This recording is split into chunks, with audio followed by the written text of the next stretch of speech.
Hey guys, let's get more news about Steelers, but first, don't forget to subscribe and leave your like.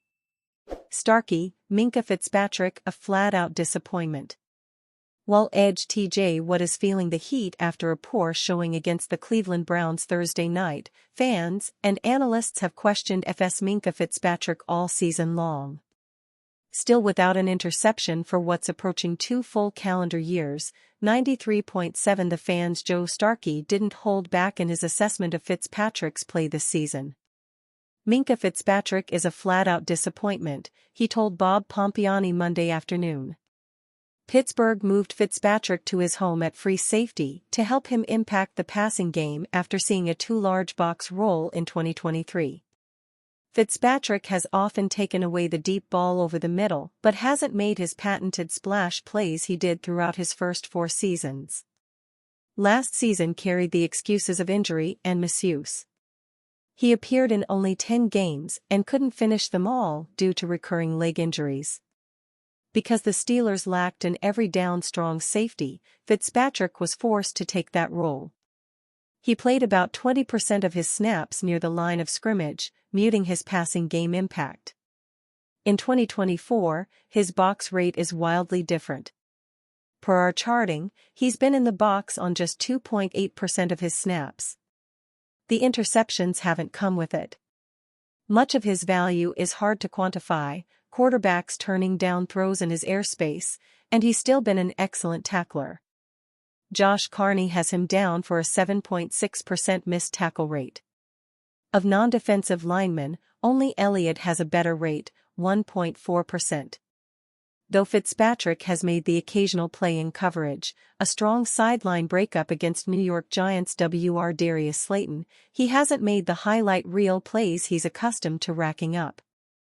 Over the past 2 weeks, he's been matched up on tight ends on 3rd down and has given up key completions to Baltimore's Mark Andrews and Cleveland's David Njoku. He also was in the area on the Browns' crucial 3rd and 7 conversion late in Thursday's win over the Steelers. According to our charting, he's allowed 80% of his targets to be completed and nearly 200 yards. He's given up a lot, I don't think they're ignoring him the whole game. This isn't Darrelle Revis in college, Starkey said. As is often the case on Drive Time Radio, Starkey's take is general and lacks nuance. But there comes a point where Fitzpatrick's drought of splash plays can't go unnoticed. He's as anxious as anyone to make a player and noted he could take more chances, though it comes at the cost of potentially allowing big plays. Fitzpatrick is the lid of a number 4 scoring defense and should be given credit for it, but clearly, he's capable of producing more than he has. Why are Bengals favorites versus Steelers? The Pittsburgh Steelers, at 8-3, have exceeded expectations on the way to a spot in the middle of the AFC playoff picture. They've proven themselves capable of beating potential playoff teams like the Los Angeles Chargers, Baltimore Ravens, and Washington Commanders, and they've successfully navigated a quarterback controversy along with several offensive line injuries. But Pittsburgh, as it showed in Week 12, can also play down to lesser opponents on the road. Coming off a memorable 24-19 loss to the Cleveland Browns, the Steelers will enter Week 13 as underdogs. Indeed, the hosting Cincinnati Bengals will open the week as 3-point favorites against their AFC North rivals.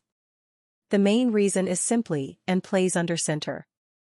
Quarterback Joe Burrow would be an MVP frontrunner if not for the team's 4-7 record, and one could argue he's playing the best football of his career. Burrow is currently leading the league in passing touchdowns, 27, and quarterback rating, 75.9. With Burrow in the backfield, Cincinnati can play with anyone, including a fearsome Steelers defense. Further, Pittsburgh looks far less polished than it did before the bye week. The elements played an unequivocal role in quarterback Russell Wilson playing poorly in Week 12. But the offense also struggled against the Baltimore Ravens in Week 11, and offensive coordinator Arthur Smith has continued to falter in the red zone. It would be lofty to suggest these are teams trending in opposite directions. However, Cincinnati remains a playoff hopeful, and with its backs against the wall, the defense could put forth a more worthwhile effort. Heading on the road against a divisional opponent is always difficult. Doing so with a quarterback disadvantage is significantly less fun. With a total projection of 47 points, Pittsburgh is expected to lose, 25-22. The Pittsburgh Steelers have gotten just about the best reasonable outcome from an exceedingly uncertain quarterback room.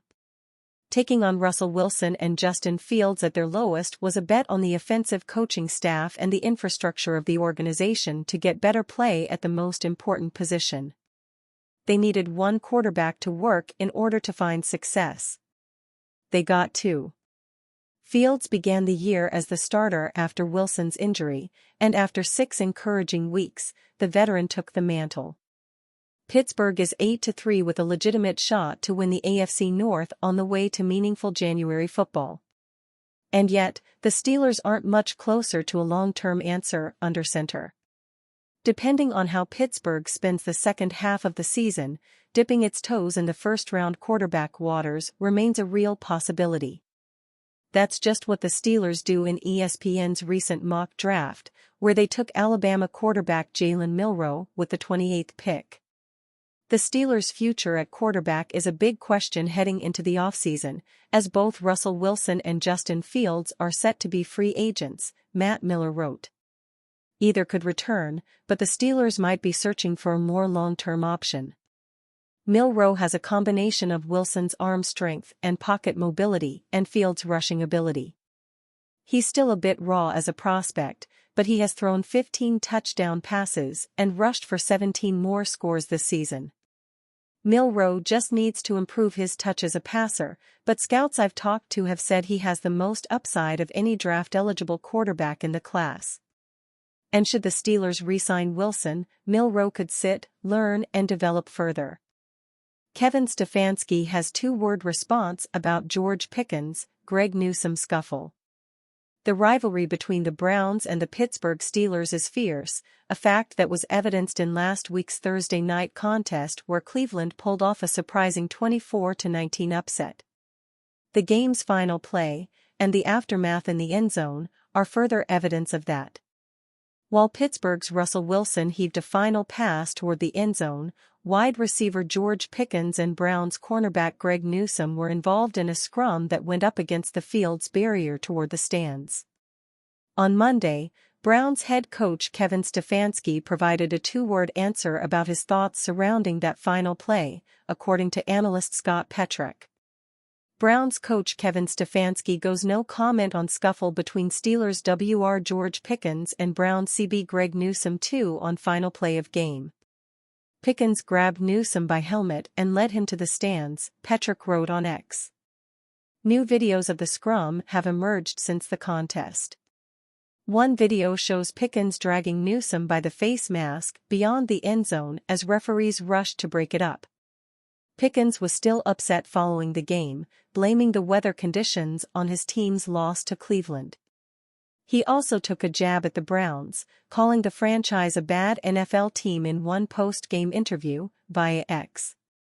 The NFL is reportedly reviewing the play before deciding what, if any, penalties will be assessed for the incident for these two players. Cleveland travels to Pittsburgh later in the season for its second contest of the year against their AFC North rivals. And you fan? What do you think of the situation of Kevin Stefanski? Leave your opinion in the comments.